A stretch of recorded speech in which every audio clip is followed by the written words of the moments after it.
Hi everyone, and welcome to WordPress. I'm going to give you a brief rundown on how to use our extension WordPress shell. This is a website or a shell website that I've built for Boulder County, and it's very basic at this point. And this is how I would be turning over a new website shell to you or to your county. And notice that this is the home page that we're viewing here, and we have various different areas of content on the home page. First off, up at the top, we have a link that points back to the main extension website, and then we have a button that points to the online directory, and this actually is pointing to the Boulder County section of our online directory. So for your county, I would do the same. I will turn this shell over to you with a link in it that already points to your segment of the online directory that is for your county or your area. The width of this header image, this header graphic, is somewhat small, and that's because this website is a responsive website, which means that it's mobile friendly. So you'll notice that as I shrink down my web browser, that it is changing the way the content appears on the page. And if the header graphic were much wider, then what would happen is, as we view this on a smaller device or a mobile device, it would shrink this graphic down much smaller, and it would be more difficult to read. So that's why when you view this at on a wider screen, you're going to notice that there's some extra white space left out over here. Another thing I'd like you to notice is when I squash this down and we look at it in a mobile sort of viewing, you'll see that there's this tap to call button that has appeared.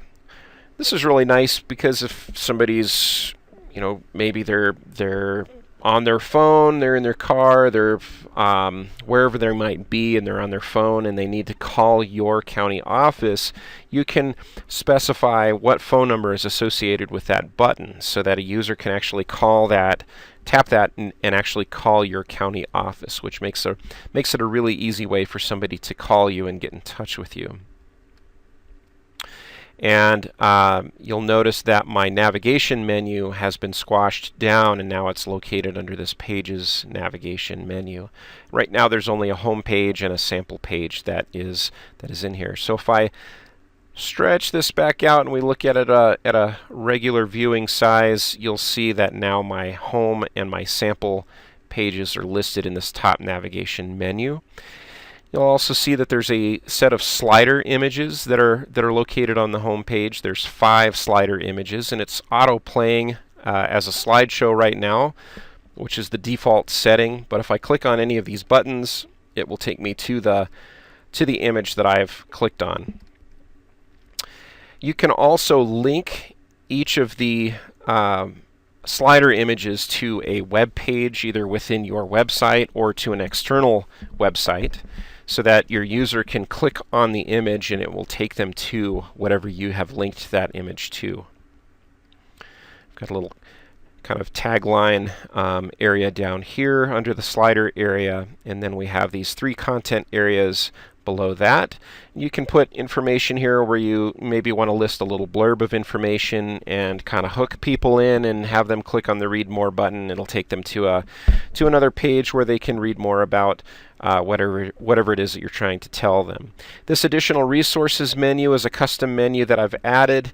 This can be edited, it can be changed, added to. You can add an additional menu if you wanted to. And then you have these 3 category areas underneath here in the footer area, as well as a search box. So there's actually 4. These are actually controlled by what we call widgets, and I'll show you where the widgets are located. So you can edit these different widget areas. And then we have the footer at the very bottom. This is actually hard-coded into the template.